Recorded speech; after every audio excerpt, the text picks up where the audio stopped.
नमस्कार दोस्तों, स्वागत है आप सभी का एक और ताबड़तोड़ क्लास में। पिछले क्लास में हमने देखा था कि पृथ्वी तल में प्रक्षेप्य गति का समीकरण कैसे ज्ञात किया जाता है। अगर आपने वो वीडियो नहीं देखा तो इस वीडियो के बाद उसको भी देख लीजिएगा। लिंक मैं वीडियो के लास्ट में दे दूंगा। इस वीडियो में हम देखने वाले हैं प्रक्षेप्य गति, जब प्रक्षेप्य को या वस्तु को ऊंचाई से फेंका जाए। चलिए देखते हैं। तो क्या होता है कि ऊंचाई की बात हो रहा है तो ऊंचाई दीजिए। तो ये देखिए ऊंचाई पे ले गए हम। तो ये पृथ्वी तल है दोस्तों, यहाँ पर ठीक है। तो यहाँ से यहाँ तक पूरी ऊंचाई, यहाँ से यहाँ तक कुछ ऊंचाई तो होगी, कुछ डिस्टेंस तो होगा। तो उस डिस्टेंस को या ऊंचाई को मैं वाई बोल दे रहा हूँ। ठीक। अब यहाँ पर आप खड़े हैं, ठीक है।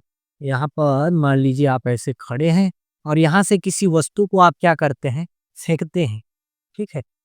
यहाँ से आप किसी वस्तु को ऐसे फेंकते हैं तो ये ऐसे गिरेगा, ऐसे जाएगा और ये नीचे गिर जाएगा। आगे फेंके तो थोड़ा ऐसे जाएगा और नीचे गिर जाएगा। देख रहे हैं। तो इसको मूल बिंदु आप ओ मान लीजिए। ऐसे ऐसे जाएगा और बिंदु बी पर जाके गिर जाएगा, यानी पृथ्वी तल में। आप चाहो तो इसको ऐसे मिला सकते हो। तो आप देख सकते हो ये वाला को डायरेक्शन को आप वाई डायरेक्शन बोल दीजिए और इसको आगे ऐसे बढ़ाइए और इसको एक्स डायरेक्शन बोल दीजिए। ठीक है। तो वस्तु थोड़ा आगे जाएगा और ऐसे नीचे गिर जाएगा, यानी एक्स और वाई डायरेक्शन के बीच वस्तु गति कर रहा है। तो वस्तु को जब आपने हाथ में रखा है, अभी फेंका नहीं है, तो वस्तु का प्रारंभिक वेग यहाँ पर क्या है, यू है। अब जैसे जैसे वस्तु नीचे गिरते जाएगा उसके वेग में परिवर्तन आता जाएगा। ठीक है। यहाँ पर परिवर्तन आके मान लीजिए वेग v हुआ, यहाँ वेग v2, ऐसे परिवर्तित होके होते जाएगा और लास्ट में नीचे बिंदु P पर जाके गिर जाएगा। अब वस्तु का वेग में परिवर्तन किस दिशा में हो रहा है, वाई दिशा में। वेग में परिवर्तन हो रहा है और समय भी लग रहा है। ठीक है। तो इसी को तो हम त्वरण कहते हैं। क्या कहते हैं इसको हम, त्वरण। यानी वस्तु त्वरित गति किस डायरेक्शन में कर रहा है, वाई डायरेक्शन, ना कि एक्स डायरेक्शन में। एक्स डायरेक्शन में तो बस आप वस्तु को पकड़े हैं, फेंके तो गिर कहाँ रहा है, वाई डायरेक्शन में, यानी ऊर्ध्वाधर नीचे, क्षैतिज दिशा में नहीं, एक्स डायरेक्शन में नहीं। ठीक है। तो वस्तु त्वरित गति वाई डायरेक्शन में कर रहा है तो वस्तु का त्वरण किस दिशा में होगा, वाई डायरेक्शन। तो यहाँ त्वरण नहीं, गुरुत्वीय त्वरण जी लेंगे। क्यों लेंगे, क्योंकि वस्तु गुरुत्वाकर्षण के दिशा में पृथ्वी की ओर गिर रहा है तो नीचे की ओर इसमें क्या लगता रहेगा, गुरुत्वीय त्वरण जी। ठीक है। नीचे की दिशा में काम करेगा। त्वरण ए नहीं, गुरुत्वीय त्वरण जी लेंगे। इतना समझ आए। तो देखिए, तो अब आप बात करिएगा गति के, ठीक है, दूसरे समीकरण से या फिर गति के द्वितीय समीकरण से। ठीक है। किस दिशा में, क्षैतिज, क्षैतिज, इसको मिटाता हूं, क्षैतिज दिशा में, क्षैतिज दिशा यानी कि एक्स डायरेक्शन में। समझ आया कि नहीं आया। तो गति का द्वितीय समीकरण क्या होता है, एस बराबर U T plus half half A T square. तो एस, एस किसको प्रदर्शित करता है, एस दूरी को प्रदर्शित करता है। ठीक है। तो क्षैतिज दिशा में हम बात कर रहे हैं तो क्षैतिज दिशा यानी कि एक्स दिशा, तो एक्स दिशा की दूरी को हम एक्स मान लेते हैं। ठीक है। तो इस एस के जगह लिखिएगा एक्स। यू क्या है, प्रारंभिक वेग, तो उसको वैसे ही रहने दीजिए। टी कुछ ना कुछ तो समय लग रहा होगा जब वस्तु त्वरित गति करेगा, आगे बढ़ेगा तो। ठीक है। हाफ ऐसे लिखिए। त्वरण, ए मतलब त्वरण, मैंने आपको बताया वस्तु त्वरित गति वाई डायरेक्शन में कर रहा है, ना कि एक्स डायरेक्शन में। एक्स डायरेक्शन में वस्तु के त्वरण का जो मान होगा, यानी ए का वैल्यू एक्स डायरेक्शन के लिए 0 होगा, क्योंकि वस्तु त्वरित गति वाई डायरेक्शन में कर रहा है। तो एक्स डायरेक्शन के लिए त्वरण का वैल्यू क्या हो जाएगा, 0। तो ये 0 हो गया तो गुणा होके ये पूरा टर्म 0 हो जाएगा। तो बचेगा क्या, एक्स बराबर यू टी, ये पूरा 0 हो जाएगा। ठीक है। तो यहां से हम टी का वैल्यू निकाल लेंगे। कैसे निकाल लेंगे, यहाँ टी को वहीं रखिए, इधर क्या है, एक्स है, और यू को उधर भेजिएगा तो बट्टे में चला जाएगा। ठीक है। तो टी का वैल्यू क्या मिला, ये मिला, इसको समीकरण 1 मानिए। इतना स्क्रीनशॉट करिए, देखता आप वीडियो चल रहा है कि नहीं। कभी कभी क्या होता है, रुक जाता है दोस्तों।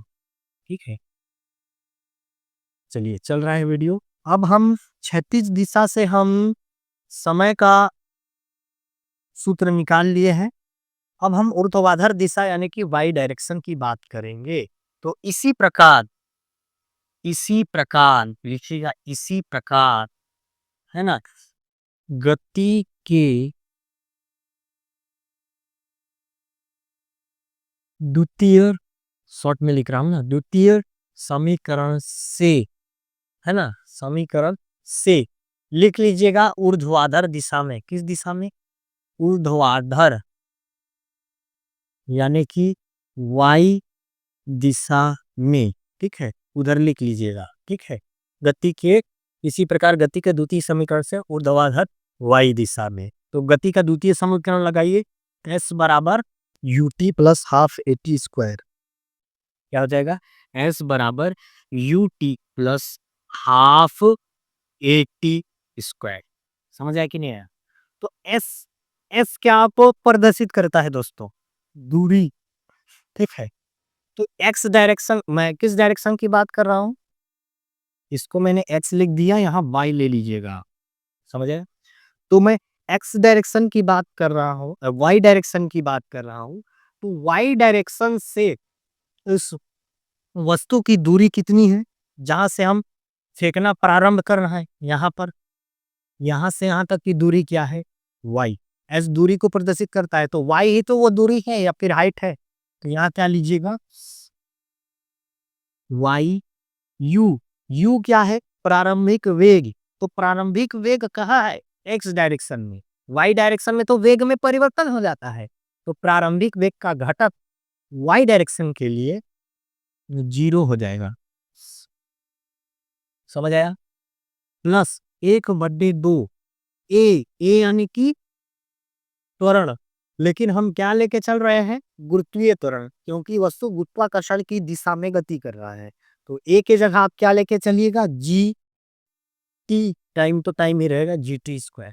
ये पूरा टर्म 0 हो गया, बचा क्या, y बराबर हाफ जी टी स्क्वायर, यानी जी टी स्क्वायर का 1 से गुणा होगा, ऊपर 1 है ना, तो जी टी स्क्वायर बटे क्या मत बचा, 2। तो ये हो गया। ठीक, इसको क्या मानिए, समीकरण 2। तो आप लिखिएगा समीकरण 1 व 2 से, समीकरण 1 से टी का मान रखेंगे, समीकरण 1 से टी का मान समीकरण 2 में रखने पर, 2 में, ठीक है, समीकरण 2 में रखने पर क्या मिल जाएगा, यहां पर तो y है, ठीक है, g बटे 2। टी का वैल्यू क्या है, देखिए, टी का वैल्यू है x बटे यू। टी है ना यहाँ, तो टी का वैल्यू है x बटे यू। स्क्वायर है तो यहाँ भी स्क्वायर लगाइए, यहाँ भी स्क्वायर। ठीक है, ये हो गया। इसको क्या मानिएगा, समीकरण की। तो लिखिएगा यही प्रक्षेप्य गति का समीकरण है। ठीक है, जो कि एक परवलय का समीकरण है। परवलय का क्या है, समीकरण है, समीकरण है ना। अतः प्रक्षेप्य का पथ परवलयाकार होता है, परवलयाकार होता है। तो एग्जाम में आपका क्या प्रश्न आ सकता है कि सिद्ध कीजिए कि प्रक्षेप्य का पथ परवलयाकार होता है। तो आप ये वाला बना सकते हैं, और पृथ्वी तल में जो गति है, प्रक्षेप्य गति, उसको भी बना सकते हैं। दोनों में परवलय का समीकरण निकल कर आता है। तो ये था दोस्तों आज का टॉपिक। अगर आपने पृथ्वी तल में प्रक्षेप्य गति नहीं देखा तो इस वाले वीडियो में क्लिक करके अभी तुरंत जाके देख लीजिए। मिलते हैं अगले वीडियो में। जय हिंद। स्क्रीनशॉट कर लीजिए।